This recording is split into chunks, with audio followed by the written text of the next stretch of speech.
घर की पवन। मैं मनस्वी जोधा जूनागढ़ जिले से। हमारे निर्णय गणों को कंठ लगे ऐसे मारू भारत मारू गौरव विषय पर हमारी राष्ट्रभाषा हिंदी में अपने विचार पेश करने जा रही हूँ। मैं भी वही हूँ जो आप है, माँ भारती की संतान। आप ही की तरह मेरी शिराओं में भी तपस्वियों का तेज बहता है। भारत, मैं उस भारत से आती हूँ जिसके होठों में गंगा और हाथों में तिरंगा है। मैं उस भारत से आती हूँ जो कभी सत्यम शिवम सुंदरम तो कभी वंदे मातरम तो कभी पंजाब सिंध गुजरात मराठा द्रविड़ उत्कल बंगा है। मैं उस भारत से आती हूँ जो हर ठुकराए हुए की शरण स्थली बन जाता है। वो भारत जो सात समंदर पार परदेशियों को भी भाई और बहन कहकर बुलाता है। यही प्रेम की पूज्य भूमि भारतवर्ष कहलाता है। भारत वर्ष कहलाता है।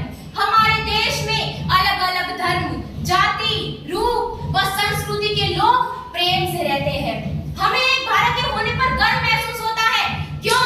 क्योंकि यह एक ऐसा देश है जहां मंदिरों में शंख की मीठी ध्वनियां पवित्रता का एहसास कराती है, तो वहीं चर्च और गुरुद्वारों में भी हमें वही सुकून का अनुभव होता है। मित्रों, हम सब जानते हैं कि अंग्रेजों ने हमारे देश पर कई सालों तक राज किया, फिर भी हमारे स्वतंत्रता सेनानियों के मन से एक ही बात उठकर आ रही थी कि पत्थर की बंदिश से भी क्या कभी बहती नदियां रुकती है? कि पत्थर की बंदिश से भी क्या कभी बहती नदियां रुकती है? दुश्मनों की धमकी से क्या कभी अपनी नजरें झुकती है?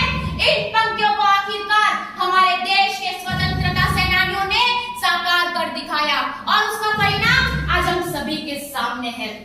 मित्रों, मेरे देश के ये स्वतंत्रता सेनानी जानते थे कि आजादी जाने अनजाने में राह पर पड़ा हुआ कोई सिक्का नहीं जो किस्मत से मिलती है, बल्कि यह वो हक है जिसे पाने के लिए अगर हमें अपना सब कुछ भी दांव पर लगाना पड़े तो इसमें गुरेज नहीं करना चाहिए। तो ऐसे विचारों के फरिश्तों की कर्म भूमि जब हमारी जन्मभूमि बने तो इससे ज्यादा गौरव की बात हमारे लिए और क्या हो सकती है? हमें हमारे देश पर गर्व होता है। क्यों? क्योंकि हमारा वो देश है जिसमें 1618 भाषाएं, बोलियां, 6 धर्म और हर एक राज्य में 64 जातियों को मिलाकर एक संविधान बनाया और ये संविधान हमें हक का अधिकार देता है और इसी संविधान के हक के अधिकार के द्वारा हर एक भारतीय अपना अपना जीवन स्वतंत्र रूप से विचरण करके एक आजाद भारतीय होकर